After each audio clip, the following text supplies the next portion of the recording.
Clean Kushtia, green কুষ্টিয়ায় আমরা একটা স্বেচ্ছাসেবী সংগঠন। আমরা বিগত 2-3 মাস যাবৎ কুষ্টিয়ার বিভিন্ন রাস্তাঘাট, অলিগলি আমরা পরিষ্কার পরিচ্ছন্নতা কাজ করছি। তা আমাদের আরেকটা কমিটমেন্ট ছিল যে আমরা এই ক্লিন করার সাথে সাথে আমরা গ্রিনিংয়ের কাজও করব। আজকে থেকে আমরা এই গ্রিনিংয়ের কাজ শুরু করেছি। ইতিমধ্যে আপনারা দেখতে পাচ্ছেন যে আমরা এই হাইওয়েতে আমরা একটা উল্লেখযোগ্য অংশ আমরা বিভিন্ন প্রকার বাহারি এবং ফুলের গাছ আমরা লাগাচ্ছি এবং আমরা আশা করব এর মাধ্যমে আমরা এই হাইওয়েকে একটা সুন্দর এবং পরিচ্ছন্ন মনোরম একটা পরিবেশ আমরা সৃষ্টি করব।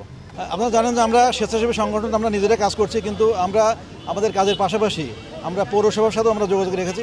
আপনারা হয়তো জানেন যে ইতিমধ্যে পৌরসভার এক্সিয়ান সাহেব এখানে আছেন, ওনাদের লোকজনও আছেন। আমরা আমাদের সাথে সাথে ওনাদেরকেও আমরা আমাদের কাজের সাথে অন্তর্ভুক্ত করেছি এবং এটা রক্ষণাবেক্ষণের কাজের জন্য তারা থাকবে এবং আমাদেরও একটা টিম সবসময় এই রক্ষণাবেক্ষণ করবে। কারণ আমরা শুধু কাজ করে গেলাম, রক্ষণাবেক্ষণ না করলে এটা আসলে টেকসই হবে না। এই জন্য আমরা রক্ষণাবেক্ষণের বিষয়টা মাথায় রেখেই আমরা কাজ করছি। সামাজিক গোষ্ঠী বলি আর সামাজিক প্রতিষ্ঠানই বলি, এনাদের এই কর্মযজ্ঞটা অনেকটা বলা যায় নীরবে নিভূতে আমি অনেক দিন থেকেই পর্যবেক্ষণ করছিলাম, শুনি নানানভাবে, কিছুটা অনেক সময় দৃশ্যমানও চোখে আসে। তা আজকে খুব কৌতূহল হলো যে আসলে এতদিন বেশ কয়েকটা মাস ধরে তারা যে পরিশ্রম করছে, নিরলসভাবে কাজ করছে, একটু নিজে প্রত্যক্ষ করে আসে।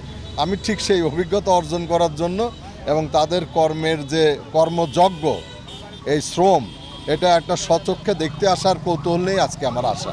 তা আমি আশাবাদী। আমি ইতিমধ্যে ওনাদের সাথে 2-1টা বিষয়ে শেয়ারও করেছি যে এটাকে আরও কীভাবে স্প্রেড করা যায়, এটা সংরক্ষণ করার থেকে শুরু করে মানুষকে কিভাবে সম্পৃক্ত করা যায়, এই বিষয়ে আমরা কিছু আলাপ ওনাদের সাথে হয়েছে।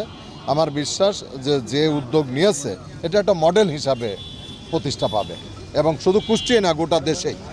নিঃসন্দেহে এটি একটি ভালো উদ্যোগ। আমরা অ্যাপ্রিসিয়েট করি এই ধরনের উদ্যোগকে, কারণ কুষ্টিয়াকে যদি আমরা উষ্ণতার হাত থেকে রক্ষা করতে চাই তাহলে প্লান্টেশন বা বৃক্ষরোপণের বিকল্প নেই।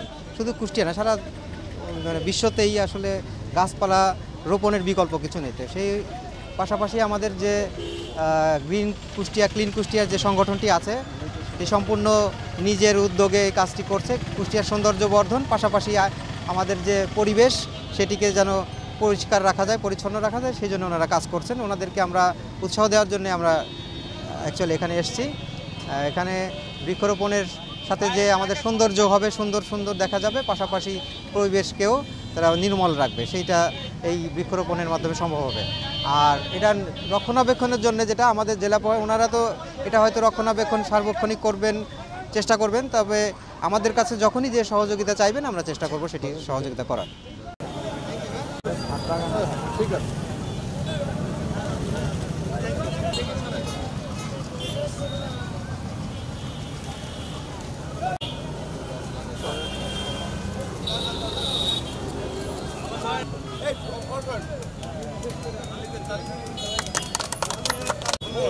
Aí,